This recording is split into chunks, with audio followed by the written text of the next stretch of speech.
So po mga kaibigan, nandito na naman tayo sa kotse ni Roger. Pero hindi natin kasama si Roger ngayon.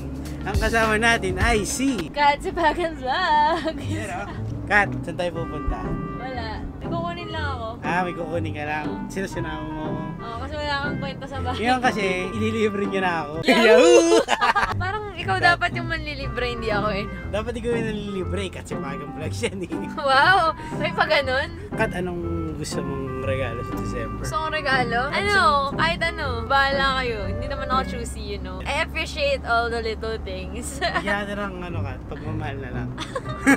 Pagdasal mo na lang na graduate ako, ganun. Kasi next year, graduating na si Katsibagan Vlogs. Kaya hindi siya nakapag-vlog. Kasi yun nga, busy siya. Kasi nagtitesis ako, guys. Actually, itong oras ko ngayon na pag-alis ay yung oras ko pang thesis ngayong araw. Kasi family day today.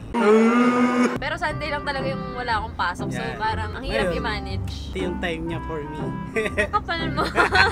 So ayun lang muna. Biyahe muna kami. Let's go!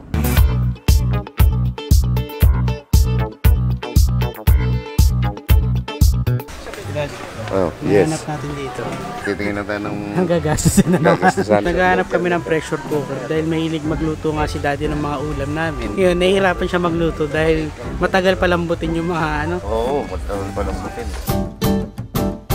Dahil magpapasko na, anong pagkain ang gusto mong iluto para sa Pasko? Hindi, pala ko sana bulalo. Bulalo, tsaka? Siyempre, alam mo, hindi mawawala dyan yung kaldereta. Kaldereta. Ngayon, sasabihin natin kay boss. Yahoo! Nagkari-kari na tayo kanina. Ngayon. Bulalo naman. Babalak na kami kung ano yung mga gusto namin gawin para sa Pasko. Kung meron kayong gusto i-suggest, comment nyo na lang sa baba kung ano yung mga gusto nyo matikman namin ngayong Pasko. Diba, Dad? Kat, saan kami lilibre ni Daddy? Sabi niya pizza. Ha? Sabi niya pizza. Pizza, yun o. Dahil December na ngayon, ililibre kami ni Katsibagan Vlogs ng pizza. Ano pizza? Thank you, Kat. Dahil manlilibre ka ng pizza ngayon, ano yung gusto mong ilibre sa'yo next time na? Next time ko na sasabihin pag may pera ka na. Hindi ko alam eh. Hirap mag-decide in advance. Kat, anong gusto mong handa sa Pasko? Kasi si Daddy tinanong ko anong gusto niyang handa. Gusto niya daw bulalo. Tsaka, ano yan, kaldereta. Ikaw, anong gusto mo? Gusto ko rin na kaldereta. Ano Tsaka, pa? New Year Classic ng Yellow Cup. Yellow Cup. Yun talaga hindi makakuna yung pizza kasi paborito namin kainin yan ni Kat yung pizza. Kesa sa burger. Mas gusto ko yung pizza kaya sa burger. Ano kayo guys? Ano? Pizza or burger? Yeah, comment nyo rin yan sa below. baba. Kung ikaw yung mga ngaroling, ano yung kakantahin mo sa Whenever I see boys and girls. Selling lanterns on the street. Super fan po siya ni Jose Hindi Marichan. po ako fan nun, no? Whenever I see girls and boys.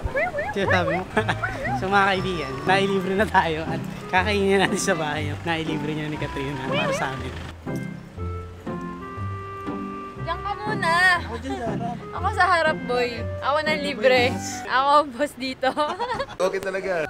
Sample naman ako ng mga pang Christmas songs mo. Yung whenever I see boys and girls na sinasabi ko dyan eh. Kung mga ngaroling ka nga, bigyan mo ka ng sample. Mga ngaroling tayo. Ang nagsindi nitong ilaw, walang iba kundi ikaw. Salamat sa liwanag mo, muling magkakakulay ang Pasko. Oh, palis! Kung siya yung mga ngaroling Guys, sa inyo. makaroling ako palis. sa inyo. Papayag ba kayo? Ganun yung mga kantahin ko. Liwanag na ito, dala sa ating lahat. Ganyan mo si Katsibagan Vlogs kapag Sabaw. sabaw. Tama lang yung pangalis stress niya.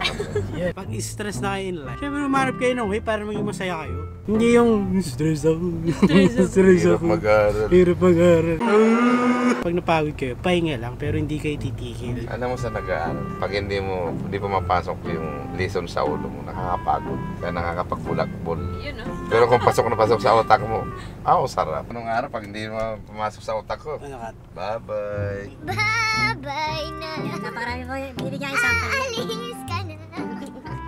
Bye-bye na rin ba sa ating alaala? Oh, palis! So guys, pag ako nangaroling sa inyo, papangarolingin nyo ba? Papangarolingin? May ganun bang word? Huwag niyo ako sabihan ng patawad. Hindi ako tumatanggap ng patawad. Walang patawad dyan, Walang guys. patawad pag ako'y naroon. Ako ang boss dito.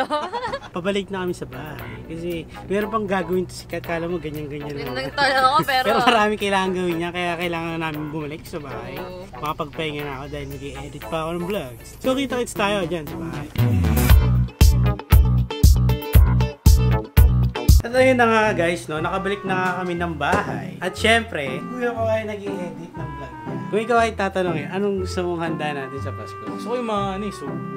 Yan, Mga subo. crab. Kasi hindi tayo nagaganon sa Pasko. Oo, kasi- puro tayo patay. Puro talaga, napakasarap. Tinanong ko si daddy, sabi niya, gusto niya daw ng bulalo. Tsaka kaldereta. Kaldereta yung ulo. Normal na ulo. Normal na ulam po kasi Sarap namin yan. subo yung malalaki. Yeah, mga malalaki. Padalan nyo kami. Talaga namang wow. Tanong ko sila kung ano yung Sa mga mga masasuggest. Hindi pa eh. Hindi ba? Pag napanood din, ito sasagot sila.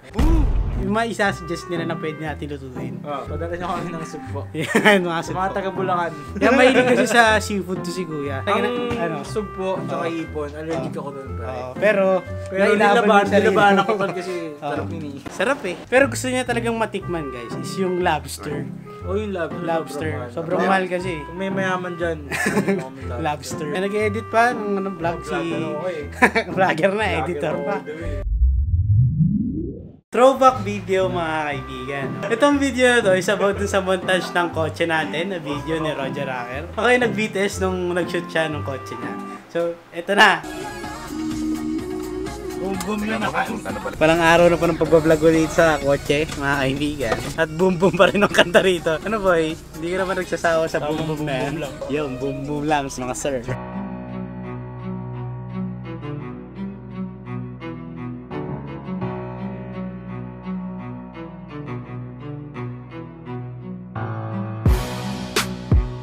Set up po siya ng stabilizer para i-shoot tong montage tong kotse niya. Talaga naman booming.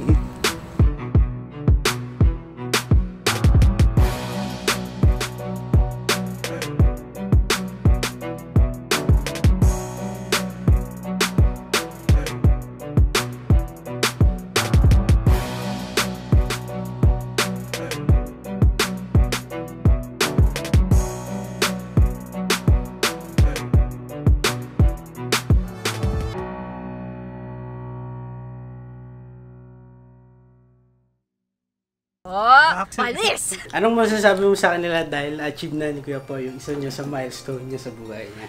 Yung pagbili ng kotse. Dahil wala kang vlog, dito mo na lang sabihin yung gusto mong sabihin. Siyempre, Mm. lagi naman tayong thankful sa Yeah. kanila. Dahil lagi silang nandyan para sumuporta. Lalo-lalo na pag may mga panahon na busy kami, hindi nakakapag-upload. Parang may mga times talaga na parang Nag-ID story si Kako na, guys, bukas na yung upload, pagod ako, ganyan, bla bla bla.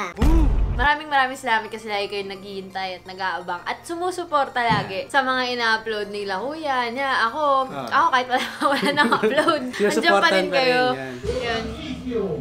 Lagi kaming thankful kasi nandyan kayo. Kasi kasama namin kayo. Dahil kayo yung dahilan. At sumusuporta sa amin. Yan. Yun lang. Sama-sama nating abutin na ating mga pangarap, no, guys? Sabay-sabay, kahit ako naiiwan ako sa mga subscribers. Sama-sama nating Sama-sama abutin tayo yan. dyan. So nakita niyo naman guys, no, na grabe talagang pinaghirapan ni Roger Racker yung kotse niya para makabili lang siya. Nagpapasalamat ako sa inyo guys dahil sa suporta nyo at na-achieve ng kuya ko ang isa sa mga milestone niya. Kaya wag niyong kakalimutang suportahan ng mga Filipino vloggers dahil sa inyo gumagawa sila ng quality contents. Nagpapasalamat din ako sa mga subscribers ko na malulupit. Kahit mabagal ang progreso natin dito sa channel ko, gusto ko pa rin magpasalamat sa inyo dahil nararamdaman ko yung suporta niyo hindi lang sa channel ng mga kapatid ko, pati na rin sa channel ko guys. Malapit na tayo mag 100,000 subscribers. Hindi ako mapapagod na magpasalamat sa inyo dahil kayo ang lakas ng channel namin. Kaya wag niyong kakalimutang mag-like, comment, and subscribe sa mga channel namin. I-ring nyo na din yung bell para ma-notify kayo sa mga bago namin videos. I-share nyo na din tong video na to para masaya. Dito lang yan sa youtube.com/LisaPagan.